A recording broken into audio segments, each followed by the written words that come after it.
The Biden administration's race war continued this week with the president's deceptively named United We Stand summit to expose the supposed widespread threat of violent extremism and white supremacy in America. The government website for the initiative stokes fear and division in very stark terms, saying, quote, "When Americans cannot participate in the basic activities of everyday life, like shopping at the grocery store or praying in their house of worship, without the fear of being targeted and killed for who they are, our democracy is at risk." In an effort to convince Americans that we don't have a crime wave or a mental health crisis or rampant societal rot due to welfare's broken promises, the president is again manipulating and demonizing the population. As we saw with pandemic reporting, there's a lot of fuzzy math and deliberate information management being utilized to drive the narrative that white supremacists are somehow now a significant threat to American society.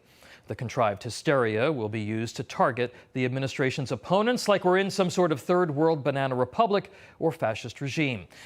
Like the left's false anti-cop narrative about indiscriminate killings of black men, the facts about extremism decisively expose the left's ploy here. According to the FBI, in 2019, there were more than 10 million arrests in the United States, excluding traffic infractions. There were more than 1.2 million violent crimes and more than 6.9 million property crimes, with the remainder being other miscellaneous offenses. Now, that same year, there were 6,400 hate crimes reported against persons and property. If all of those led to an arrest, that amounted to only 0.06% of all arrests in 2019. In 2020, the number from the FBI was a little over 8,200. Still, every one of these hate crimes is one too many. But the year-over-year increase amounted to 0.02% of all arrests. Now, like his climate change alarmism, Biden's race war is part of a pattern of behavior designed to deliberately create anxiety, fear, and social unrest for political gain. There have been increases in bias-related crime, but to suggest that it is a commonplace occurrence driven by large numbers of white extremists is pure manipulation. Without evidence, the Biden administration wants you to think that a white supremacist is living next door to you, that you should be afraid to go about your daily life, and that extremists are lurking around every corner. The facts, however, show that nearly all crime in this country is gang-related, economic, or domestic in nature. With the rise in social media, the small extremist groups that do exist have been able to increase their chatter, but there is still no evidence of any widespread coordinated effort to perpetrate hate crimes by any group, let alone white supremacists. Anti-Semitic attacks and attacks on churches have been on the rise, but those numbers should not be used to justify the claim that extremism is somehow rampant. Those attacks, interestingly enough, are likely more a consequence of the left's war on religion and its vehement anti-Israel stance than anything else. Just like with the CDC data during the pandemic, Americans should question whether the incidents are truly increasing dramatically or the reporting methodology has changed to drive a political narrative. A recent FBI whistleblower told the Washington Times that the white supremacist threat was overblown.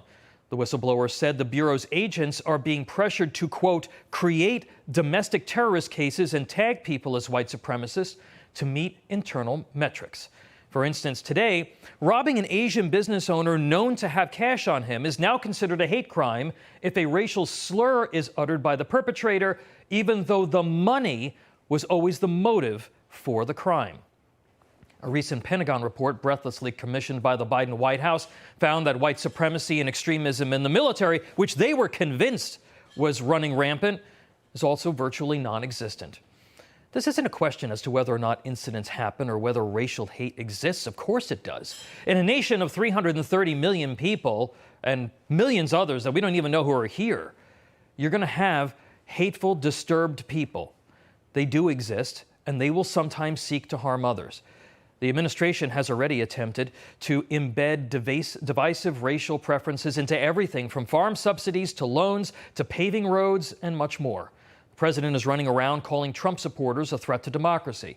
They've charged Americans who don't want a federal takeover of elections with supporting Jim Crow 2.0. They've even targeted parents who opposed CRT. And now they're cooking the books yet again over hate crimes to justify expansive investigations. Joe Biden's race war is a smoke and mirrors psychological operation meant to obscure the realities of America's real challenges, ignored by the left for decades. So, folks, if you have a Gadsden flag on your license plate, watch out.